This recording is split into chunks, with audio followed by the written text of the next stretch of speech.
Fujifilm X-S10 Full Review. Fujifilm's X-S10 is a 26MP interchangeable lens camera that shoots high-quality 4K video and comes with a deep grip and a different, though excellent, control scheme than most other Fujifilm cameras. The company describes the X-S10 as a cross between the company's X-T30 and the X-H1 cameras. You get the guts from the former and the design and in-body image stabilization feature from the latter.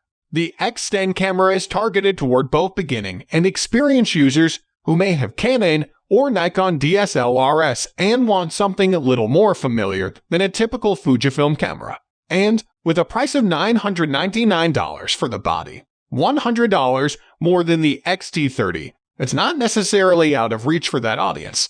The X-S10 is very much a blend of the existing X-T30 and X-T4 in terms of specs. You get the same sensor, processor, and performance of the X-T4, but with things like the EVF resolution and single, slower SD card slot on par with the X-T30. Most of the features on the X-S10 are well established at this point, so in this section we're going to focus on a few things on this camera that you won't find on other Fujifilm models. Being a smaller camera, it's no surprise that the X-T4's IBIS unit wasn't going to fit into the X-S10. So, the company designed a new one that is 30% smaller and lighter than the X-T4's. A new motion sensor makes the unit more efficient, and the X-S10 has a redesigned circuit board that reduces power consumption. There's a very small difference in stabilization performance on the X-S10 versus the X-T4. Just half a stop.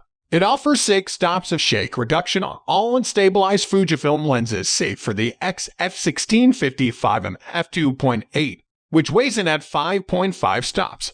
Most stabilized Fujifilm lenses vary from 5.5 to 6 stops, save for the X-F8 macro, which offers 5 stops. These differences primarily have to do with how much coverage the lens offers outside the sensor area, not necessarily whether the lenses have their own stabilization.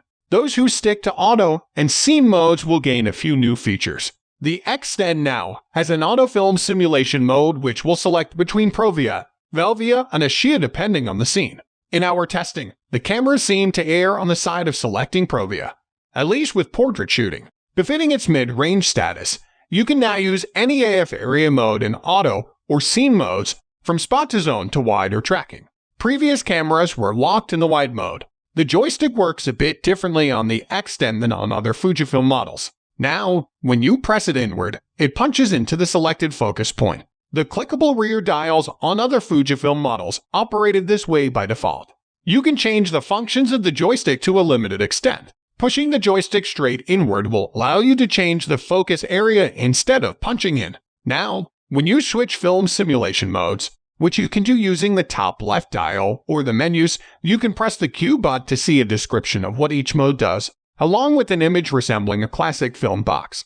The closest competitors to the X-S10 in our opinion are the Nikon Z50, Olympus OMD EM5 Roman 3, and Sony A6600. The Nikon is a bit cheaper, but lacks the in-body image stabilization of the X-S10, EM5 Roman 3, and A6600.